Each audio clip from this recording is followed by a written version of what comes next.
Close your eyes and picture Antarctica. You're picturing white.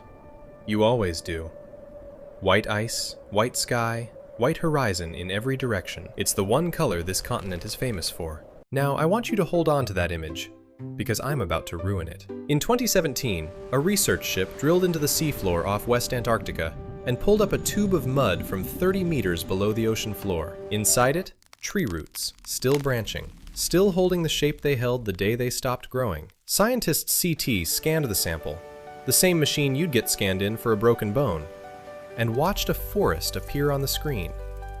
Not white, green. A swampy, humid rainforest kind of green, at the bottom of the planet, buried under everything you just pictured. For most of its history, Antarctica wasn't the white continent at all. It was the green one. Rewind 250 million years, and the whole map is wrong. There's no Africa, no Australia, no ocean to cross to get anywhere, just one landmass, Pangaea, wrapped in one single sea. Antarctica sits near the bottom of it, but it isn't white yet. It isn't even close.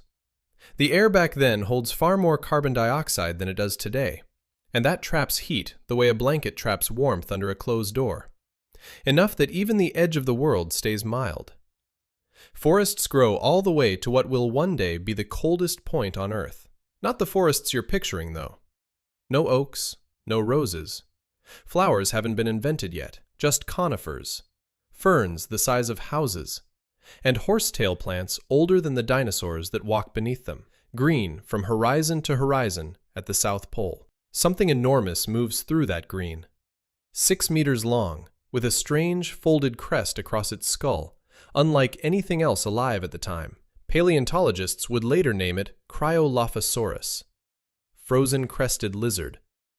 A name it only earned because, by the time humans found its bones, ice was the only thing left where it once lived.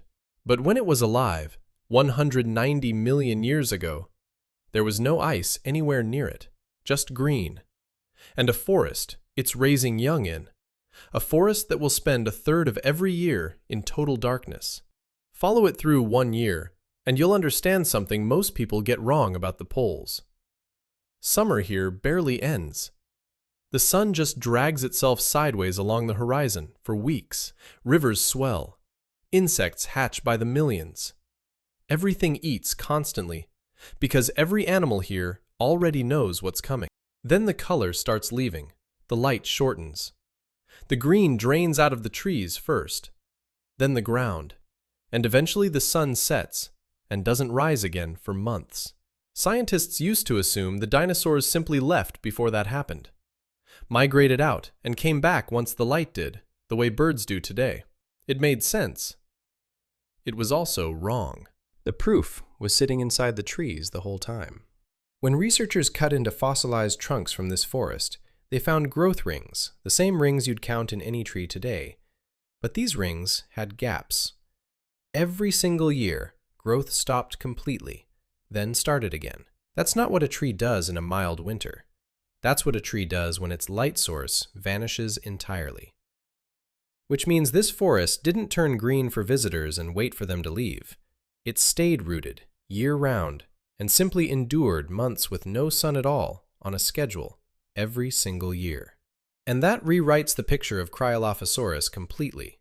Fossils of juveniles, animals too young to have migrated anywhere, have been found at these latitudes. They weren't passing through. They were born here. Picture it, a hatchling, in a nest, in a forest about to lose its light for months, with a parent who has no option but to stay and get it through the dark on instinct alone. That's not a dinosaur documentary. That's a story about a parent. Here's the part that surprised even the scientists who found it. That 2017 drill core didn't just prove a forest existed, it dated to 90 million years ago, tens of millions of years after most researchers assumed this continent should already have been freezing. By then, the earliest flowering plants had reached Earth, and pollen inside that sample proved they'd made it all the way to the South Pole, too. The average temperature the researchers calculated? Around 12 degrees Celsius. Rainforest weather, at the bottom of the planet, with 4 straight months of total darkness every year. Nobody predicted a swamp could stay alive through that. This wasn't a fragile ecosystem clinging on by accident. It was a forest built for the dark, and it worked for longer than humans have existed by a factor of nearly 400, which makes what comes next even harder to believe. Nothing about this forest was built to survive what came from the ocean. Continents don't stop moving. Antarctica kept drifting south a few centimeters a year, roughly the speed your fingernails grow, angling the sunlight lower and stretching the dark season longer with every passing million years. That alone might have just made things a little colder. It wouldn't have erased a continent's color. The real killer opened up around 34 million years ago, when the gap between South America and Antarctica finally widened enough for open ocean to circle straight through. Today it's called the Drake Passage. For the first time in Earth's history, water could flow completely around Antarctica with no land in the way. That current still runs today, the strongest on the planet, and it does one job. It seals Antarctica off from every warm current that used to keep it green. Cut the heat supply, and a little more snow survives each summer than melts. Snow compresses into ice. Ice reflects the sun back into space instead of soaking it in the way living ground does. Less heat means more ice. More ice means less heat. Nobody pulled a trigger. Nature just tipped the first domino and let the rest fall on their own.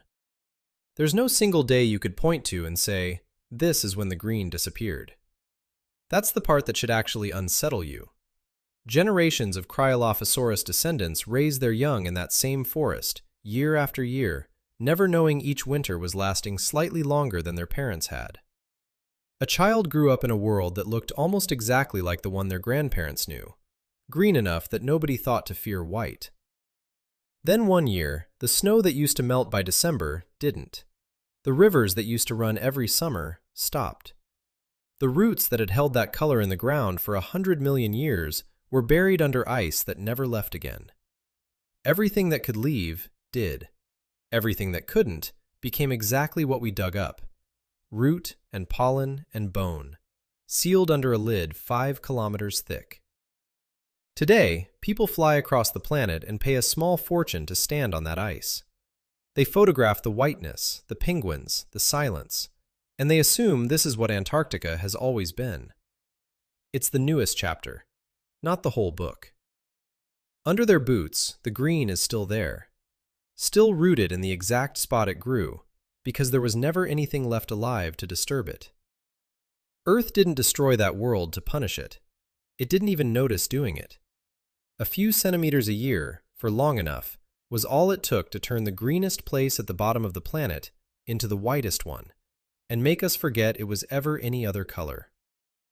We call this continent frozen, like it's a fact as fixed as gravity. It isn't. It's just the current page. And if a green that outlasted the dinosaurs themselves could fade this quietly, it's worth asking what pages of our own world we've already started mistaking for permanent.